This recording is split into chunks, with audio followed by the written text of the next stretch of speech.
Guys এখানে একবার comment করছে আজকে নিয়ে 62টা কমেন্ট করলাম কিন্তু এখন পর্যন্ত কোনো রিয়াকশনই পাই নাই।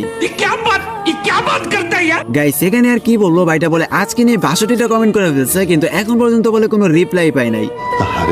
তো গাইস তোমাদের মধ্যে কিন্তু এরকম অনেকেই আছো যারা কিনা আমাকে প্রায় সময় কমেন্ট বক্সে কমেন্ট করো তোমাদের আইডি গুলোতে রিয়াকশন দেওয়ার জন্য। তো গাইস তোমরা হয়তো এখানে অনেকেই ভাবো যে সাইদ ভাই মনে হয় আমাদের কমেন্ট গুলো দেখে না, যার কারণে আইডিতে রিয়াকশনও দেয় না। তো গাইস এখানে কিন্তু আমি তোমাদের সকলের কমেন্ট গুলো দেখি, কিন্তু ভাই এখানে বিষয়টা হলো আমি কিন্তু তোমাদেরকে প্রায় ভিডিওতেই বলি যে একটা ভালো ছন্দ মিলে কমেন্ট করার জন্য, কিন্তু ভাই তোমরা এখানে কি করো, অনেকে শুধু ইউআইডি দিয়ে যাও অথবা কিছু ইমোজি দিয়ে যাও, যার কারণে কিন্তু গাইস আমি তোমাদের ওই আইডি গুলোতে আর রিয়াকশন দিতে পারি না, কেননা ওই ছন্দগুলো কিন্তু আমি কোনোভাবে মিলাইতে পারি না। তো গাইস আমি রিকোয়েস্ট করবো তোমরা যারা যারা চাও যে আমি তোমাদের রিয়াকশন দিব তারা কিন্তু অবশ্যই ছন্দ মিলে সুন্দর একটা কমেন্ট করবা, তাহলে কিন্তু গাইস আমি নেক্সট ভিডিওতে তোমাদের আইডিতে রিয়াকশন দিয়ে দিব। তো চলো গাইস বেশি কথা না বলে আজকে আইডিতে আমরা রিয়াকশন দিয়ে আসি। তো বেশি কথা বাইরে ভিডিওটা আর বেশি করবো না দেরি, চলো আইডিতে আমরা রিয়াকশন দেওয়া শুরু করি। সো ফাইনালি কিন্তু গাইস তোমরা এখানে দেখতে পারতেছো বাইরে আইডি কোড আমরা কপি করে নিছি, আর গাইস যখনই তার আইডি কোডটা লিখে আমরা এখানে সার্চ দিয়ে দিছি সাথে সাথে কিন্তু গাইস আমাদের সামনে মিস্টার মারুফ নামে একটা আইডি শো করতেছে। আর গাইস আমরা যখন এখানে আইডিতে প্রবেশ করি, ও ভাই সাহেব বসের অ্যানিমেশন দিয়ে ভাই ক্যারেক্টারটা আমাদের সামনে হাজির হয়ে গেল। আর গাইস আমরা কিন্তু দেখতেই পারতেছি এখানে আইডিটা লেভেল হলো 70 লেভেল। তাছাড়াও গাইস এই আইডির মধ্যে লাইক রয়েছে 10,000। তার সাথে গাইস তোমরা যদি এই আইডি ক্যারেক্টার ড্রেস আপের দিকে তাকাও তাহলে কিন্তু গাইস তোমরা দেখতেই পারবা যে গাইস ভাইটা কিন্তু এখানে জোস একটা ড্রেস আপ করে রাখছে। তো ফাইনালি কিন্তু গাইস আজকে আমরা দেখতেই পারলাম মারুফ ভাইয়ের আইডি,